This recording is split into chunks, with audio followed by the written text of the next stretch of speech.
हम सब लोगों को एक डाउट होता है कि क्यों अमेरिका के डॉलर और इंडियन रुपीस के एक्सचेंज रेट्स में फ़र्क होता है। अमेरिका में उसी 10 लाख पर्सन को मिलियनियर कहा जाता है और वही आदमी 10 लाख वाले को इंडिया में मिडिल क्लास कहा जाता है। अगर 1 रुपये 1 डॉलर बनेगा तो आपको एप्पल आईफोन सिर्फ 840 रुपीज़ में ही मिलेगा और 10 रुपये का कोक सिर्फ 0.5 रुपीज़ में ही मिलेगा और फिर पेट्रोल का तो पानी के तरह ख़रीदा जा सकता है। बहुत इंटरेस्टिंग है ना। बहुत लोग 1 रुपये 1 डॉलर बनेगा तो ऐसा होगा ही समझे है, पर ऐसा नहीं होता है। आज के इस वीडियो में इसी के बारे में जानते हैं। 1 रुपये 1 डॉलर बनने के लिए 2 केसेस है। 1, ओवरनाइट में चेंज होना। 2, डॉलर के रेट रुपये से कम हो जाना। पहले हम फर्स्ट केस के बारे में बात करते हैं। अगर ओवरनाइट में बिना हमारे सैलरी बदले हुए रुपये चेंज हुआ तो क्या होगा। हमारे इंडिया में average software engineer per month 75,000 कमाता है, यानी ये $3,000 कमाने वाले अमेरिकन वर्कर के समान है। पर सपोज़ 1 रुपये 1 डॉलर की समान होएगा तो जब वो सॉफ्टवेयर इंजीनियर का सैलरी $75,000 होगा और अगर वो एक फ़ोन ख़रीदना चाहता है तो स्टोर जाकर एप्पल आईफोन ख़रीदेगा जो सिर्फ उसको $850 में ही मिलेगा। पर एक मिनट सोचिए, यूएस में $3,000 को ही हमको एक वर्कर आ रहा है, फिर क्यों हम लोग $75,000 दे के इंडियंस को अपॉइंट करेंगे। इस वजह से इंडिया में टीचर्स, अकाउंटेंट्स, सब जॉब होल्डर्स जॉबलेस हो जाएंगे। क्लीनिंग करने के लिए $4,000 देकर हम वर्कर को रखने की बजाय $1,000 देकर वैक्यूम क्लीनर ही खरीद लेंगे।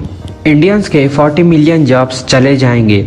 अपनी जॉब बचाने के लिए यही इंडियन सिर्फ 2,500 को ही जॉब करेगा और यही 2,500 सैलरी का एम्प्लॉय को बैंक लोन है तो वो इस लोन को नहीं बन सकता है और पूरे बैंक्स आरबीआई के पास जाएंगे। आरबीआई जब बैंक्स के स्टेबल रखने के लिए फुल मनी प्रिंट करेंगे और बैंक को देंगे। हमारे आम चीज़ जैसे दाल, सोप्स, शर्ट्स फिर से हाई रेट हो जाएंगे। फिर से $1 का वैल्यू 67 इंडियन रुपीस हो जाएगा और हमारी एम्प्लॉयज़ की सैलरी 2,500 ही रहेगी। हमारे एम्प्लॉयज़ कम सैलरी का ही काम करेंगे तो सारी कंपनीज हमारे इंडिया को ही आएंगे। फॉर एग्ज़ाम्पल, एक रोड 1 माइल दूर है और हम माइल को ही ध्यान में रखते हुए चलते हुए जाएंगे तो किलोमीटर का वैल्यू में कुछ फ़र्क नहीं होता है। माइल और किलोमीटर सिर्फ हमारे कन्वीनियंस के लिए रखा गया है। Same rupee and dollar conversation भी हमारे कन्वीनियंस के लिए डिज़ाइन किया गया है। इनिशियल से $1 = 4 इंडियन रुपीस रखकर इंडियन इकोनॉमी को डिज़ाइन किया गया है।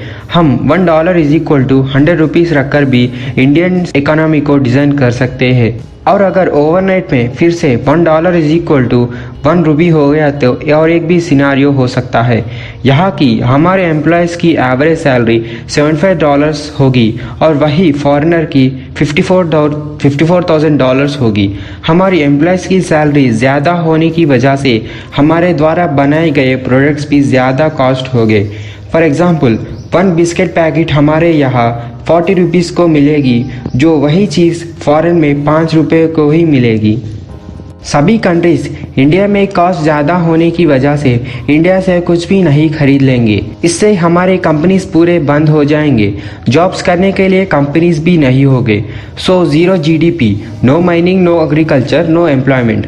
हम इसको टूरिस्ट भी नहीं आएंगे क्योंकि यहाँ ज़्यादा रेट है। आरबीआई के अधिकारी लोग इसलिए रुपये को ज़्यादा स्ट्रॉन्ग और ज़्यादा वीक भी नहीं होने देंगे और इंडिया में ज़्यादा एक्सपोर्ट्स किए जाते हैं क्योंकि 1 रुपये को $1 मिलेगा और कम इंपोर्ट्स किए जाते हैं क्योंकि हम $1 को 65 रुपीज़ भरना होगा। किसी भी कंट्री का एक्सपोर्ट ज़्यादा होता तो उसका डेवलपमेंट अच्छा होता है और कई लोगों का ये मिसअंडरस्टैंडिंग होता है कि $1 = 67 रुपीज़, यानी इंडिया का इकोनॉमी लो है। फॉर एग्ज़ाम्पल, एक तीनों ब्रदर्स है, वो 3 लोग डिफरेंट कंट्रीज़ में काम करते हैं। एक कंट्री में हाइट को फीट्स में मेजर किया जाता है और एक कंट्री में हाइट को सेंटीमीटर्स में मेजर किया जाता है और एक कंट्री में हाइट को इंचेस में मेजर किया जाता है। वो 3 लोग एक दिन एक बेडरूम में मिलते हैं और तीनों आपस में लड़ना शुरू करते हैं कि इस बेडरूम का लेंथ 3 फीट है और इस बेडरूम का लेंथ 360 सेंटीमीटर्स है और इस बेडरूम का लेंथ 144 इंचेस है।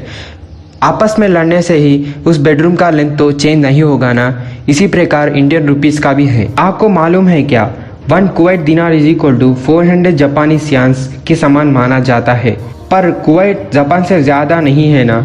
इसी प्रकार 1 रुपी इज इक्वल टू 1.6 जापानी सियान्स, पर जापानीज हमसे भी वेल डेवलप्ड है। क्या हम 1 रुपी को $1 कभी नहीं बना सकते हैं? हाँ, हम बना सकते हैं, पर आरबीआई एक न्यू करेंसी को रिलीज़ करना चाहिए। फॉर सपोज NRI यानी new Indian rupee, 100 NRI is equal to $1.5, जब हमारे रुपीस डॉलर से भी ज़्यादा होगा। यह सिर्फ इस प्रकार ज़्यादा कम बोलने की वजह कई काम नहीं होगा। अगर हम लोग सच में डॉलर्स के समान जाना चाहते हैं तो हमारा प्रोडक्टिविटी इंक्रीज होना चाहिए। हमारा पॉपुलेशन ज़्यादा होने पर भी हमारा प्रोडक्टिविटी कम होगा। अमेरिका का पॉपुलेशन कम होने पर भी हमारे से 2 गुना ज़्यादा वो प्रोडक्टिविटी करते हैं, इसलिए उनका डॉलर का रेट हमारे रूपी से भी ज़्यादा है। फॉर एग्जाम्पल, हम लोग एक लैपटॉप खरीदना चाहते हैं। यही लैपटॉप हमको अमेरिका में 25,000 को ही मिलेगा, पर यही लैपटॉप अगर हम इंडिया में खरीदना चाहते हैं तो 49,000 से कम नहीं होगा।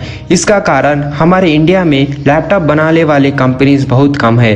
हम अमेरिका से इसको इंपोर्ट करना चाहिए। इंपोर्ट करने के लिए टैक्सेस भी भरना पड़ता है। ये पूरे मिलकर लैपटॉप के रेट्स को ज़्यादा कर देंगे। सो इसका कंक्लूजन ये है कि हम रिच कंट्री बनने के लिए 1 रुपी इज इक्वल टू $1 बनने का ज़रूरत नहीं है। हम प्रोडक्टिविटी ज़्यादा करना चाहिए, एक्सपोर्ट ज़्यादा करना और इंपोर्ट्स कम करना चाहिए। ऐसे करने के लिए सभी लोग अच्छा एजुकेटेड होना है और अच्छी कंपनीज इंडिया में एस्टैब्लिश करना है।